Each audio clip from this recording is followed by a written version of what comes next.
The Berenstain Bears Bedtime Battle.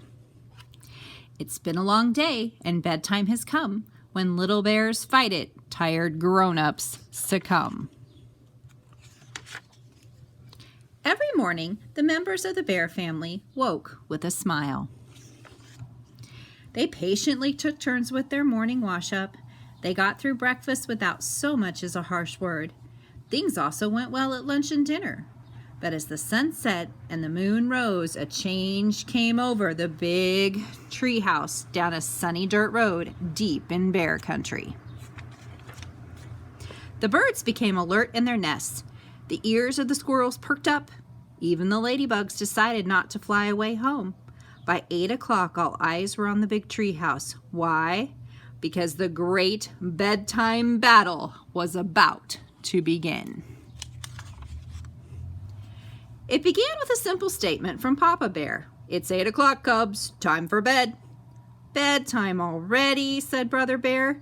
"Gee, I'm just getting my Jurassic dinosaurs lined up to fight my Cretaceous dinosaurs." "That's all very well," said Papa. "But quite aside from the fact that they could never have fought because they lived millions of years apart, it happens to be bedtime."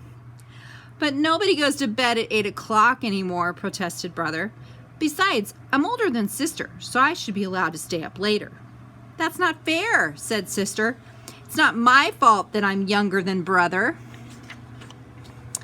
"That's enough fussing," said Papa. 8 o'clock is bedtime, and it's 8 o'clock, so up to bed we go." "Not just yet, dear," said Mama. "Not until they pick up all their toys." "But Mama," said Sister, "my stuffed animals were all set up for a tea party." "It's way past tea time," said Mama. "Everything must be picked up and put away. Stuffed animals, dinosaurs, everything." "Okay," said Brother with a sigh. And ever so slowly, Brother and Sister began to pick up their toys. "Don't look now," said Mama to Papa. "But at the rate they're going, we'll be down here for another hour." Said Papa. "I see what you mean." "Hey gang," he said, "let's have some fun. Let's see how fast we can pick up toys contest." But the cubs just kept on picking up toys ever so slowly. By the time Papa won the contest, he was exhausted. "Okay," said Papa, "now up to bed." "Papa," said Sister. "Yes," said Papa.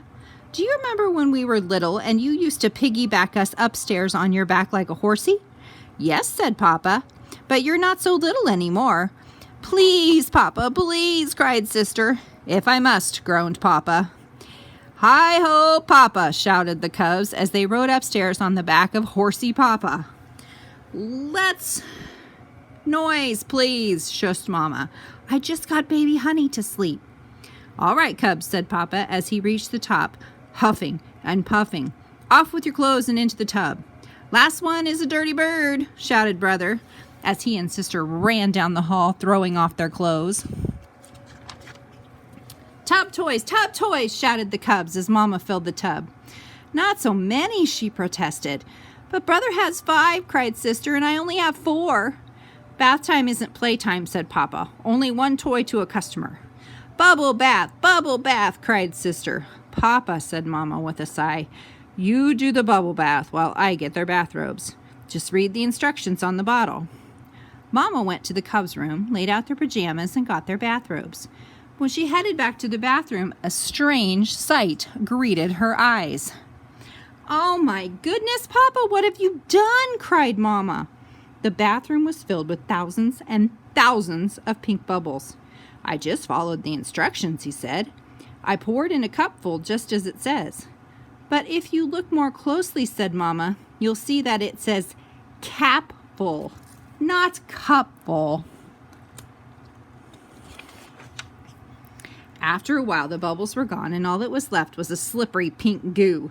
"Be careful, dear," said Mama as she rinsed the cubs with the shower attachment. "The floor is quite slippery." But her warning came too late. "Aye!" screamed Papa as he crashed to the floor. Mama helped him up. Then she rubbed the cubs dry with a big, nubby towel, and they got into their bathrobes. "Next up," said Mama, "brushing your teeth. The ones above, the ones beneath." Not that old white toothpaste, protested Brother. Nobody uses white toothpaste anymore. Brother's right, said Sister. Lizzie Bruin has red, white, and blue toothpaste. And Cousin Fred has purple toothpaste, said Brother. However, said Papa, for the time being, we have white toothpaste. And with that, he squeezed the tube too hard and a big white snake shot out. Finally, the cubs were all fresh and clean and in their pajamas and ready for bed. All right, said Papa, into bed with you. And I don't want any ifs, ands, or buts. But don't you want us to say our prayers? Asked Sister. And how about our bedtime story? Said Brother. Go ahead, say your prayers, said Mama. By all means, said Papa. Bless Mama, bless Papa, bless Honey Bear, bless Little Lady, bless Kitty, bless Grizzly Gramps, bless Grizzly Gran. Here's the bedtime story I want, said Sister. The 3 Little Kittens, said Brother. Not that namby-pamby story. Here's a real story. The 3 Billy Goats Gruff. No way, cried Sister. That awful troll gives me nightmares. Please, said Mama. There's no need to fuss. It's very simple. I'll read the 3 Little Kittens to Sister, and Papa will read the 3 Billy Goats Gruff to Brother. So Brother got comfortable on Papa's lap, and Sister got comfortable on Mama's lap. But it had been quite a battle. And as they began to read, Mama's and Papa's eyes started closing. Soon, they were fast asleep. Sister slipped down off Mama's lap. Brother slipped down off Papa's lap. Look, said Sister, they fell asleep. What should we do? Let's let them sleep, said Brother. They need their rest. The end.